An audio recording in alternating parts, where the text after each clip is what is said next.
আসসালামু আলাইকুম, স্বাগতম নতুন আরেকটি ভিডিওতে। তো চলে আসলাম মাছ বাজারে, দেখি মাছের দাম কিরকম। বাটা কত করে? আর তেলাপিয়া তেলাপিয়া বাটা 180 আর তেলাপিয়া 160। এই ছোট ছোট মাছের এত দাম।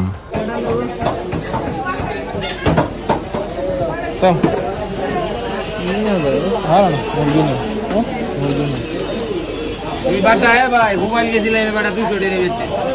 ডাইকে আর হতে 200 টাকা বেচছে, 10 টাকা আর দামি মোবাইল বুতরা কাট।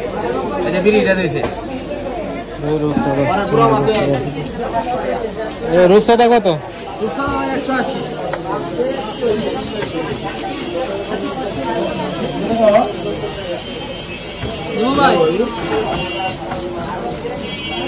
তুলনামূলক সবকিছুর দাম আজকে আর কি বেশি, কারণ মাছ বাজারে মাছ কম। কারণ এই বাটাগুলোর দাম 150 করে, 160 করে, তেলাপিয়াও 150 করে, আবার সিলভার কাপ আছে 200, যেগুলো আছে 150, 180 করে।